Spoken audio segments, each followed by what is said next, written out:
je te souhaite bon vent. Et surtout, à ceux qui vont t'utiliser, je leur souhaite un rendement financier équitable.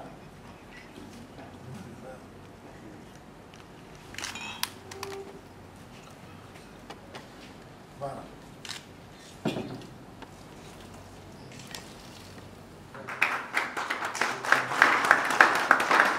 Problématique de la note circulaire numéro 001 du 4 mars 2021 du premier président de la Cour de cassation de la RDC sous l'ère du droit Ouada. C'est le titre de l'ouvrage que vient de publier Maître Abed Kayembe Ngoy. L'auteur a réfléchi sur la première circulaire numéro 002 du 6 juin 2019 qui interdisait au président des tribunaux des commerces de pouvoir autoriser les saisies conservatoires et les saisies attributions au prétendu motif que l'article 49 de l'acte uniforme donnerait cette compétence au président des tribunaux des grandes instances. Cette question a été portée en justice et sous R. Const 11-19, la Cour constitutionnelle a rendu un arrêt de principe où il a été dit que le premier président de la Cour de cassation avait rendu une circulaire qui n'était pas conforme à la Constitution. Maître Abed Kayembe a dans son ouvrage soulevé 15 problématiques ayant découlé de la circulaire actuelle. Le premier ouvrage qui a été préfacé par le bâtonnier et dont nous avons eu le mérite de la réflexion en secret a porté sur la problématique. Et quand on parle de problématique, c'est l'ensemble de problèmes ou des questions de droit qu'a suscité la nouvelle circulaire qui a annulé la première. Et nous en avons répertorié 15 problèmes, des conséquences juridiques et judiciaires découlant de la disposition de la même circulaire actuelle en vigueur qui a dit que la première était nulle et des nullités absolues. Donc les lecteurs ou les internautes ainsi que les téléspectateurs doivent savoir que désormais les effets de cette nullité rentrent à l'origine et cet acte-là est censé n'avoir jamais existé. Après un parcours de 2 ans, la circulaire de 2019 a été déclarée non conforme à la Constitution. Quelles en sont alors les conséquences juridiques et judiciaires?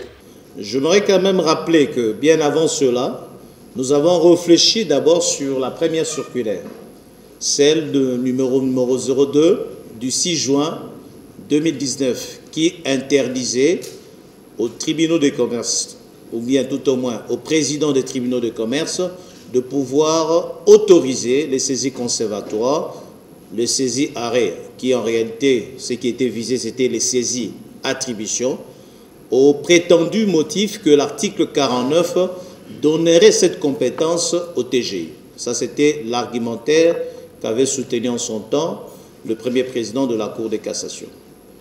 Alors, les affaires ont été portées en justice et sous R.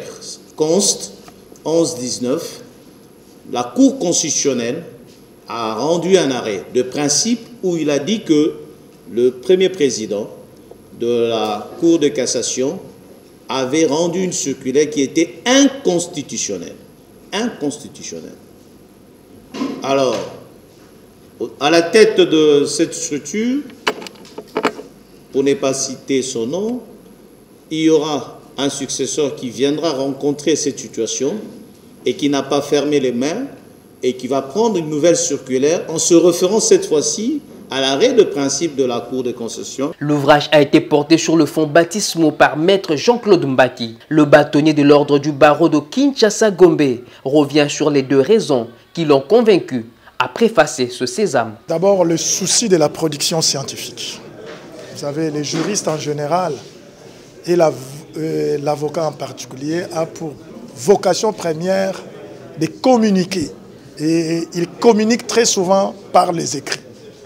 Et c'est ce que les confrères a fait. Et je ne pouvais qu'appuyer cela. Et deuxièmement, pour moi, c'est une joie de porter sur la place du livre un ouvrage et une revue qui permettront à ce que, dans les jours à venir, que les amoureux de la lecture juridique s'abreuvent de vraies dispositions, de vraies questions de droit.